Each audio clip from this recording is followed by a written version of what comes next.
Audrey started 2 firms that are making a difference in the space of innovation in South Africa and the continent, namely Reese, an innovation consultancy, and the South African Innovation Summit that became the largest innovation ecosystem on the continent of Africa. Her work places the tech entrepreneur in the center of the conversation and makes him or her the hero of progress in Africa. Both companies put structures in place that make it easier for large businesses to go into business with small businesses. Please join me in welcoming Dr. Audrey Verhaeghe.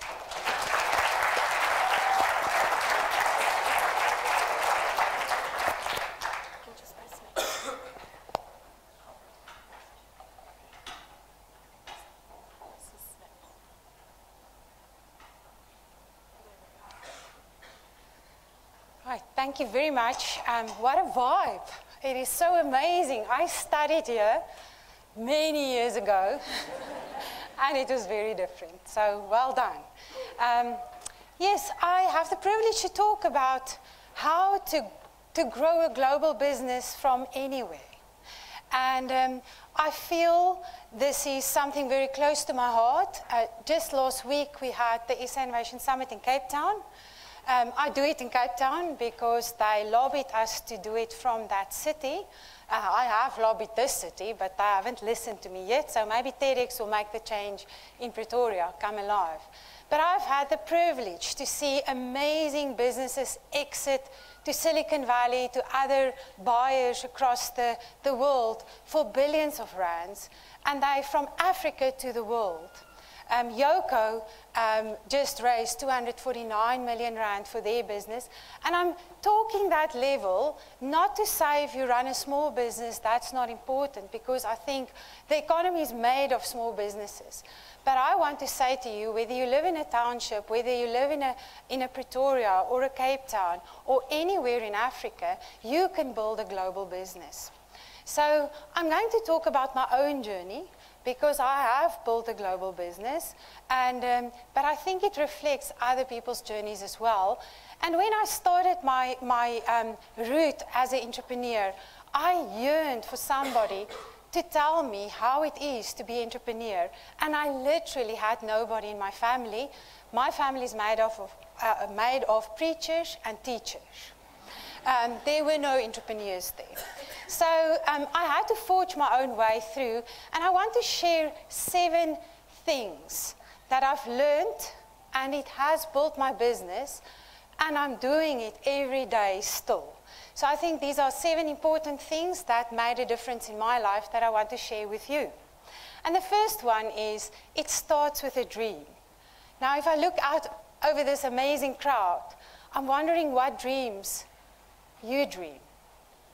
Because I think what you dream is what you become. And never stop dreaming. I'm much older than most of you, and I still dream. Because I'm still going to grow immensely in what I'm doing. So, honor your dreams. And when I was on a campus, this campus to be precise, I was not an amazing student, I must confess. I was a dreamer, and I missed class, and because I dreamed too much. So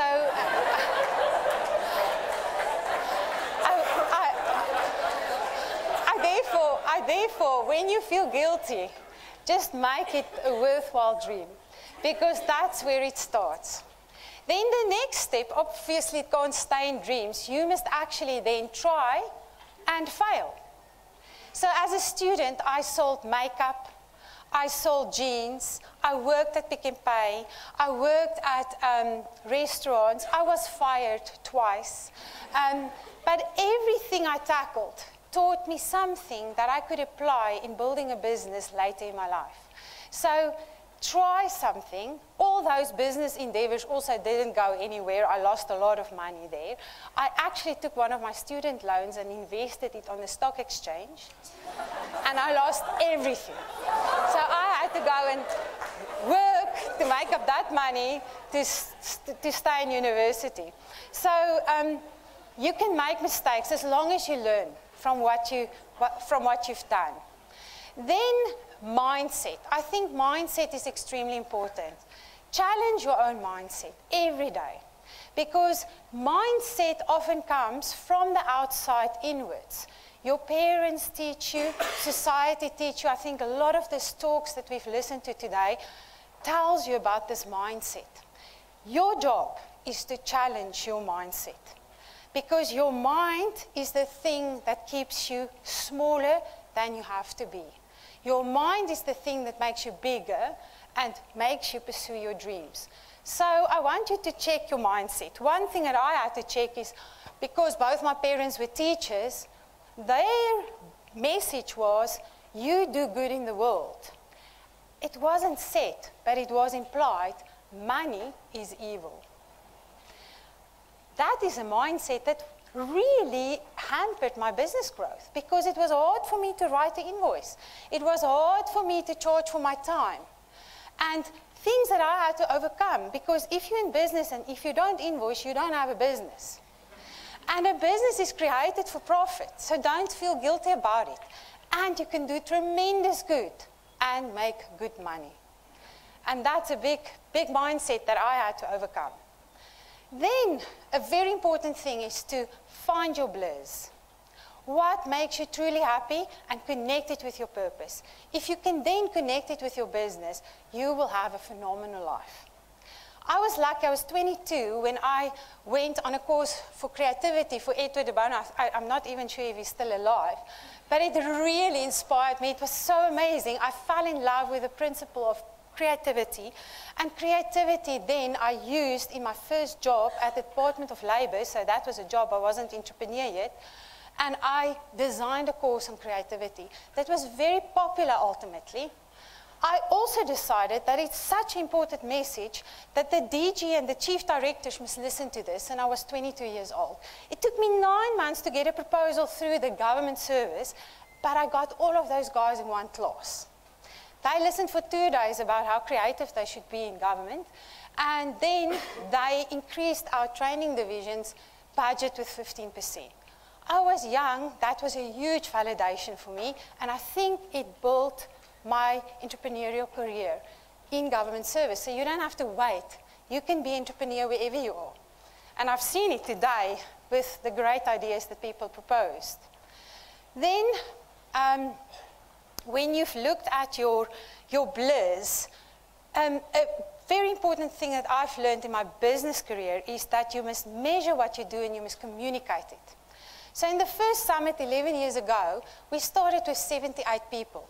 So I can still tell you that 11 years further because we measured. Then you take this into a newsletter and tell the world. This was the first summit, 78 people. Last week in Cape Town, we had 1,555 people, and they came from 32 countries. Our newsletter goes to 52,000 people. Our social media touches 24,000 tech entrepreneurs across South Africa and into Africa. So if you count and if you measure, your story becomes substantive. At the moment, I've got about 4 people who want to invest in the business, and we're franchising this model into Zimbabwe, into Nigeria, into Australia, and there's other conversations. Even India is talking, early talks. So measure and communicate, because success breeds success. And even if your success is small, it takes you to the next level. So that was a very, very important lesson for me. And then grow what you do. So start something, but stick to it. I think we're being taught in our culture that you should always be happy, you know?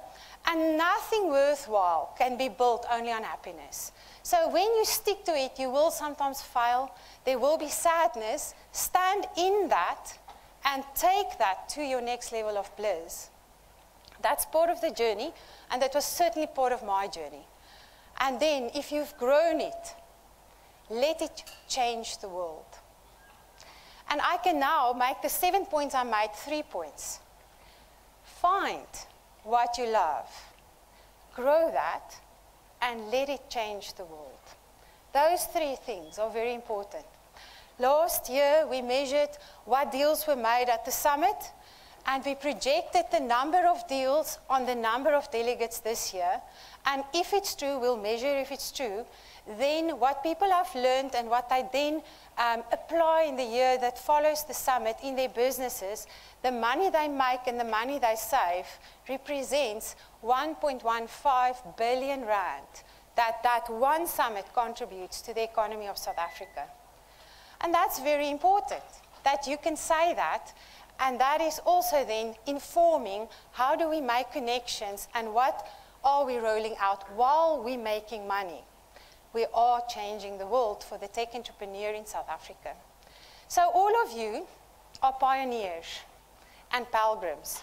And when I was very young, I saw a statement that really inspired me. And it said, "Pilgrim, roads are made by walking."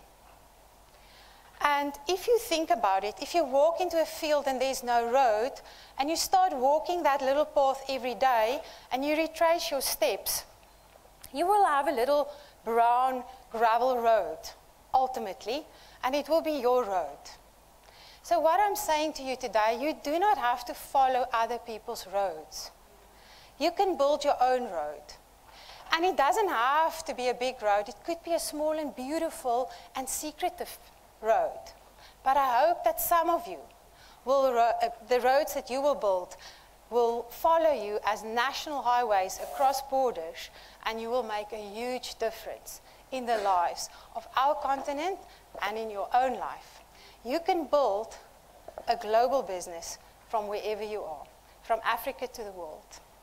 I thank you.